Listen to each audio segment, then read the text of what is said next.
Hey there, welcome back to my channel. Here at Live Label Free, I talk about all things autism, eating disorder recovery, and mental health.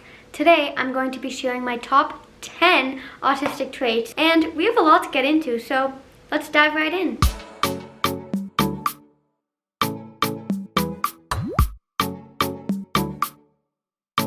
My first autistic trait is I am a very highly sensitive person. And this really goes for all of the main 5 senses. So touch, taste, smell, sight, and sound. I think I got them all. So when it comes to touch and being very sensitive to touch, I'm the kind of person that is very particular about the clothes I wear. So I cannot wear like tight jeans or like skinny jeans or anything like that. I can't wear like crop tops or like bras that are really tight. I can't wear like a lot of jewelry. Well, I just don't wear any jewelry because it's very like just annoying for me. And so when it comes to clothing, I just wear very loose, kind of flowy clothing, like loose t-shirts and like shorts. And that's why I love the summer, because I just love wearing shorts because your legs are like free, if that makes sense. And I have been told at home by my sisters that I have no style because I don't dress like they do, aka in like constrictive clothing that seems to be like fashionable nowadays. But honestly, I don't dress for fashion, I dress for comfort, because if dressing for fashion goes at the cost of my comfort and like ability to function, I will choose comfort. I also cannot stand if there's stuff on my hands. So when I mean stuff, I usually mean like food, because I obviously do create a lot of recipes and I am in the kitchen a lot, but I do wash my hands like excessively compared to probably what like a normal person would do when washing their hands, because I just cannot stand if there's like one tiny bit of something on my hand. So if I'm like taking peanut butter out of the jar and like some peanut butter will come on my finger, like I will immediately have to wash my hands. Like I couldn't grab something else because that would just be very annoying for me. So like compared to like a neurotypical person who could just like grab bread and then grab the peanut butter and then grab the jam, like even though there may be like some like leftovers of like breadcrumbs on his hands, like that person would be able to do that. Like, see, for me, I could not do that. I'm also super sensitive to light. So if I'm like watching a show on Netflix or I'm behind my laptop or I'm doing stuff on my phone, like I'm very particular about the level of brightness.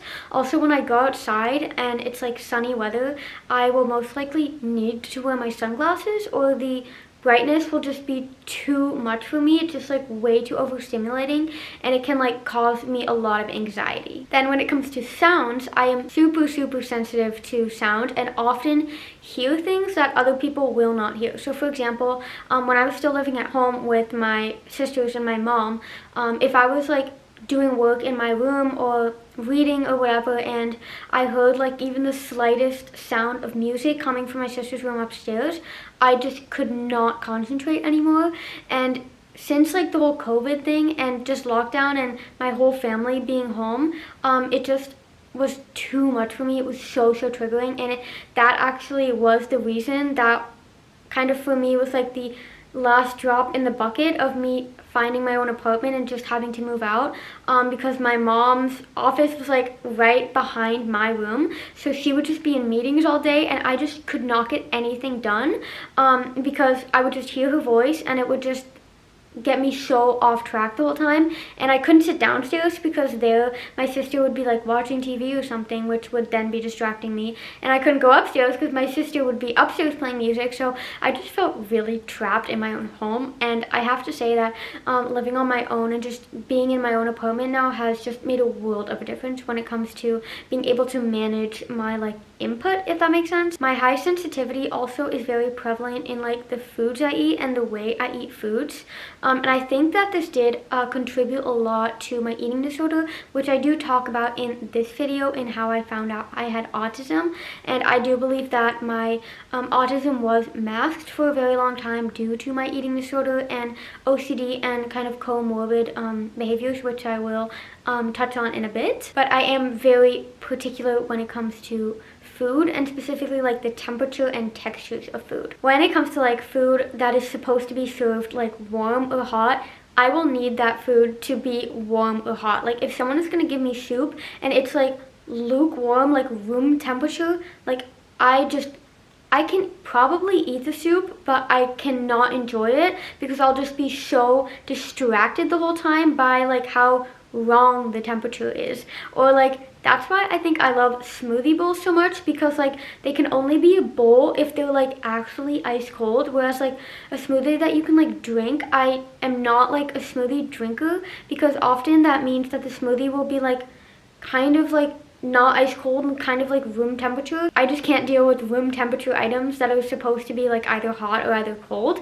It's the same with like coffee and tea and drinks. Like if I'm brewing my coffee, like as soon as I add in like my plant-based milk and it like cools down the slightest, I will pop it in the microwave and heat that baby up, because I cannot drink coffee that is not piping hot. I'm also super sensitive to smell, and I remember as a kid, my whole family would like always like test me, and they would make me close my eyes, and then they'd like get all this stuff and like make me smell it to see if I knew what it was, and I would always know exactly what the item was, and it would be like almost entertainment for them, because they'd be like, how do you know what like sunflower seeds smell like? And like, I know that a lot of us, you guys watching, probably can relate to this in some form, because you probably clicked on this because maybe you are also a hypersensitive person. But like a lot of these things like that I thought were normal, like being able to like kind of really smell everything, or just always being the first one to smell like when something's off, apparently it's like not normal, and it's like a special talent that I have. My second autistic trait is that I hate change, and I thrive on predictability, sameness, and routine. A really good example of this is actually something that I used to do a lot as a kid, and I actually will make my next video on my childhood autistic traits, so be sure to subscribe to not miss that one, because I'm sure it's going to be super fun. But as a kid, something that I always did when it was my birthday is I'd write down everything I wanted for my birthday on a list. I'd like type it up and then print it out like several copies and then hand it out to all of my friends, and I tell them like, you can only come to my birthday party if you get me one of the things on this list. And like looking back now, like I cannot believe I said that, and like because like now I could never like fathom to do that. Like that's so rude, but like that is just such a clear-cut example that I just did not want surprises, and I would literally do whatever it took to not be surprised. So as you can imagine, this kind of like behavior as a child can come across as like very cold, and you can probably imagine that a lot of people just didn't want to be friends with me because I was that girl that told people they couldn't come to her birthday party if they didn't get her what was on her wish list. And that actually brings me into my next autistic trait, which is that I hate social situations. Besides the fact that I just hate small talk and have a really, really difficult time making eye contact, social situations simply exhaust me. I often feel like I have to be someone who I'm not in social situations, which is known as masking, and this is actually a trait that is much more common among females on the autistic spectrum, so I've read. And this can also cause autism in females to often go misdiagnosed or just not be picked up on, because the typical cutout of like an autistic person is someone who is very antisocial. But from my experience, like people are often very surprised when I say that I don't like social situations, because I can be very social, I can be funny, I can make jokes, I can be very entertaining, but simply they exhaust me. And if I do have to spend a lot of time being social and kind of interacting with people, and then I come back home, like it takes me a long time to recharge and kind of get my energy back after just totally being drained by a social situation. Another thing that causes such social situations to be very hard for me, and also hard for other people, and just like making friends in general, is that I'm a very direct person, and I just speak my mind and I speak the truth. Like if someone asks me my opinion on something, I will tell them my opinion, whether that's good, bad, ugly, beautiful. And it's not always the opinion that someone wants to hear, and that can just come across as like rude or just cold, like I said with the birthday party example. My opinion on that is like, you asked me for my answer, I'm giving you my answer. Like I'm not gonna lie, because I think that's also a thing with like autistic individuals, is that we often cannot kind of sense what the other person wants us to say. So I feel like with no typical like social interaction, like people kind of can like read each other in a way that like, oh, if someone asks, does this dress look nice on me, and you're like not a really good friend, you're kind of just an acquaintance, like you're supposed to say, yeah, you look beautiful. But like in my opinion, like if that dress would not look good on that person, I will literally say, I don't think it looks good on you, because that's literally something that I would want someone to say to me if I was wearing a dress that didn't look good on me. Like, I wouldn't want to be looking like a fool walking around in a dress that looked ugly on me. So in my opinion, speaking the truth is better for everyone. But I mean, everyone has their own opinions. My fourth autistic trait is that I have difficulty expressing my emotions. So I have heard that this is very common among autistic individuals, and it can often seem like people who are autistic don't have empathy because we often don't react in a way that people often expect us to. So to give an example, if I'm watching a movie with people, which doesn't happen very often, but say I was watching a movie with people and something sad happened at the end, like if we were watching The Notebook. I've actually never even watched The Notebook, so what am I saying? But if we were watching like a romantic movie, for example, like The Notebook or The Titanic, and I've also never watched The Titanic, but if we were watching a movie with like a romantic relationship, and one of the people in the movie, like one of the lovers, were to like die or something would happen, and the other person would kind of just be left heartbroken, where like everyone would probably be like crying towards when that event happened. For me, like I would just probably not be affected. And I remember just a couple years ago, actually, when I was in treatment, when I just came out of treatment in North Carolina, me and my uncle and my aunt and my cousin, we went to watch this movie, and at the end of the movie something really sad happened. I can't really remember what, but I think the kid in the movie like passed away, or his dog passed away, or something like that. And at the end, like my uncle and my aunt and my cousin were like all teary-eyed, and I was just kind of sitting there like, okay, the movie's over, let's go, guys. And I later heard from my mom that my uncle had said to her like, yeah, Olivia doesn't seem to be affected by like sad events. And this can come across, like I said, as just not having empathy or not being empathetic.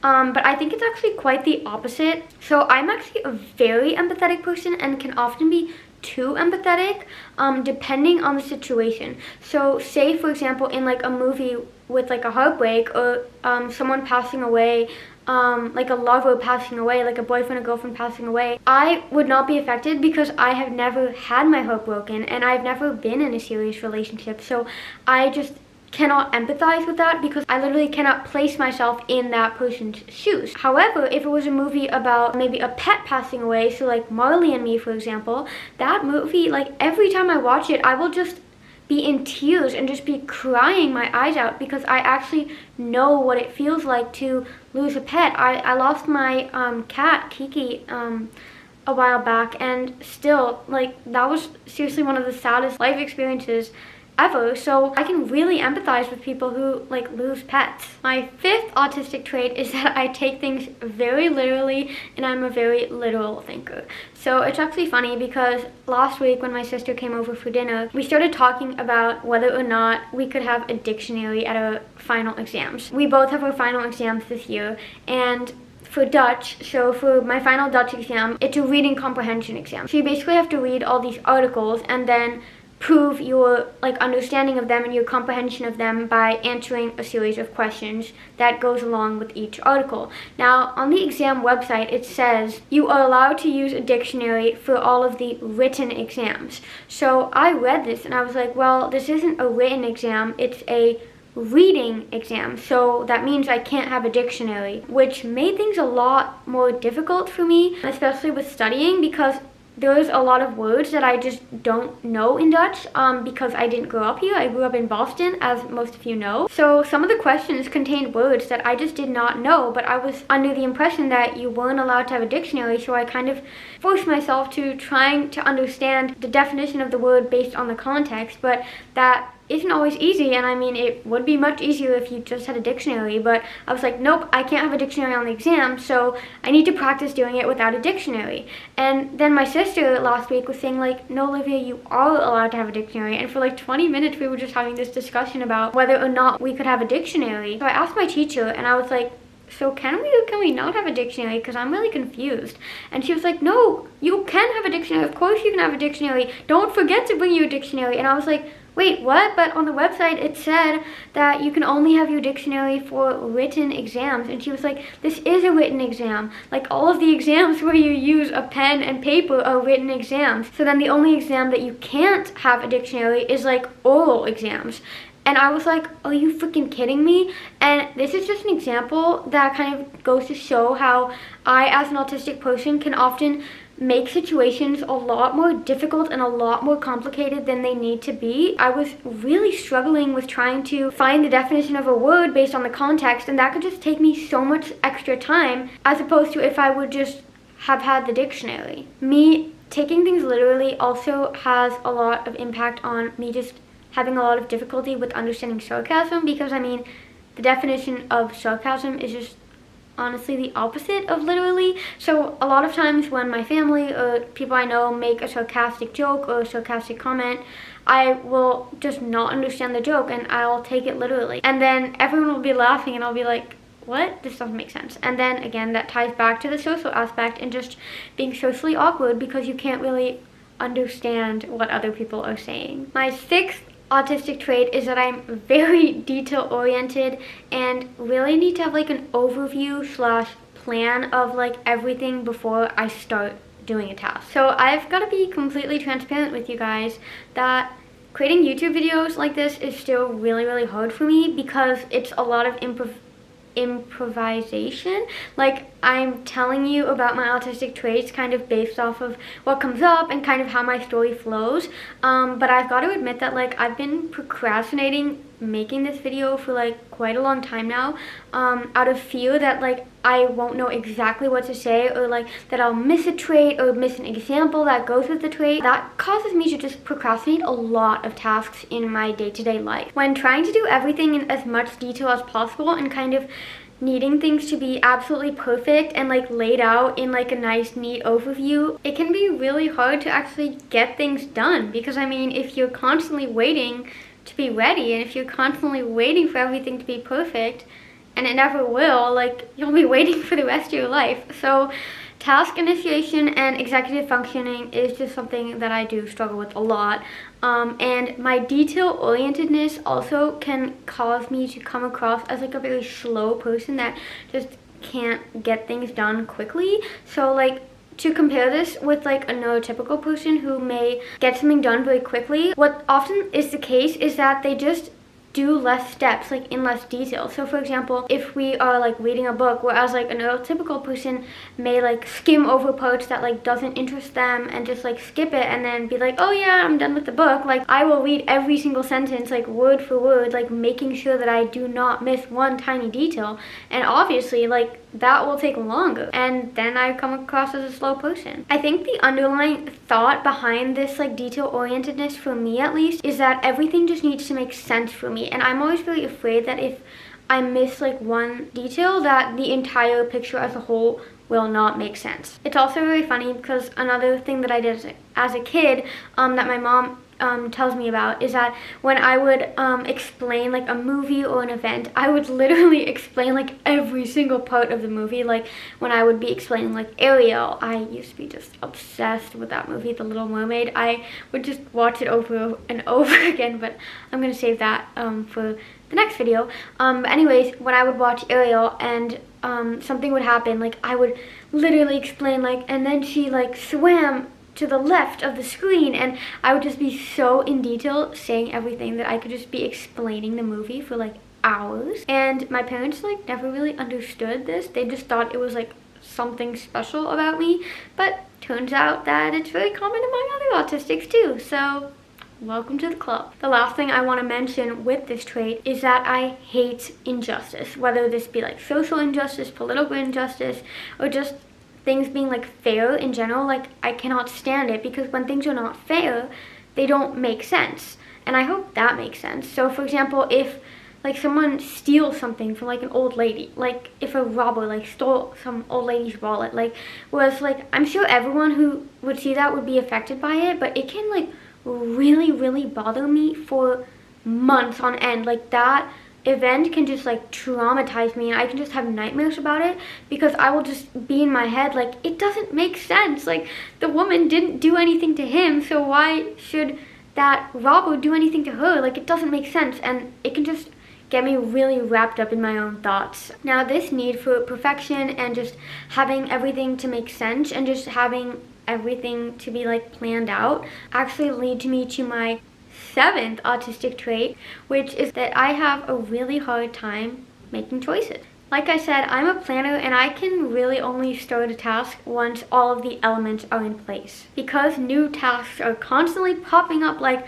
whack-a-mole nowadays, especially as an entrepreneur and business owner who also is still in school and living in a country that she's not really happy in, I can get super overwhelmed and then just almost get into the state of like analysis paralysis, that I'm just so overwhelmed by all the different tasks and can't choose like the perfect task to begin with, that I end up just not doing anything at all. So this kind of sense of overwhelm, along with like procrastinating tasks because I wait till they're like perfect until I start them, just does result in me having trouble executive functioning and like actually getting things done, because I'm constantly waiting and doing things, trying to make sure like that the time will be right. But like I said again, the time is never right. Like the time is never perfect. You have to take the time and make it perfect. And I just totally touched on this already, but autistic trait number 8 is that I feel very quickly overwhelmed because tasks, even just small tasks for other people, feel very monumental to me. And just this general feeling of being overwhelmed and having tasks just be such big concepts in my head can cause me to feel very burnt out. Speaking of autism burnout and just feeling very overwhelmed, my 9th autistic trait is other mental health issues. So I did touch briefly on how I believe my eating disorder to have been a manifestation of my autism in my video, how I found out about autism, and I am thinking of doing a more kind of in-depth video just centered around that topic. So let me know in the comments if that's something that you are interested in seeing, and I'll get straight to making that. For now, I just want to say that with my autism diagnosis, I do have a lot of other comorbid mental health issues. So my history of an eating disorder, but also OCD and anxiety are very prevalent in my life. And I do know that these are very common comorbid traits in autistic individuals. So if you are someone who is autistic and struggles with anxiety and OCD, know that you are not alone, and you can always reach out to chat with me, because I have found several ways in which I can kind of manage all of my mental health issues. And I'm not saying that it's easy, because some days are just harder than others. I just want to let you know that depression, anxiety, OCD, autism, ADHD, just all these kind of different things are so common, and there really is hope. And with some days being harder than others, brings me to my 10th and final autistic trait, which is that I am a very up and down person in terms of mood, energy, and speaking. Some days I can feel super productive, on top of the world. I can crush a workout, get like 100 tasks done, and just feel full of energy, while other days I can feel very depressed and just can struggle to even get myself out of bed. Some days I just feel like I can barely function, and I have noticed that the weather has a huge impact on my mood, and I think that again ties back to me just being a very highly sensitive person to my surroundings, because when it's like muggy, rainy, like dreary weather outside, that's how I feel. But when it's sunny and shiny and bright and just like warm, then I just feel amazing. Then when it comes to speaking, I can come across as someone who's very shy or mute, especially in social situations, because I often don't know what to say, or I just can't really like read people, and again, I can't make small talk. And I often kind of get afraid of saying things because I never know like if it will come across as like too direct or like cold, because that often is my experience with when I share my opinion. So I can come across as like a very quiet person, but then when it comes to talking about something that I'm passionate about, such as eating disorder recovery or breaking the autism stigma in females or just mental health in general, I can get so fired up and I will not stop talking. So that's it for my top 10 autistic traits. Let me know in the comments if any of this resonated with you or if you have any typical autistic traits that I didn't mention. I love hearing more about autism and being part of this autistic community because I think it really is a beautiful, amazing community filled with such unique individuals, and I'd love to hear your story like I'm sharing mine. If you want to hear more about how I found out about autism, be sure to watch this video here, and in my next video I'm going to be sharing 10 childhood autistic traits, so be sure to subscribe and hit the bell notification so you'll be the first to know when that video comes out. I'll see you in the next one. Bye guys.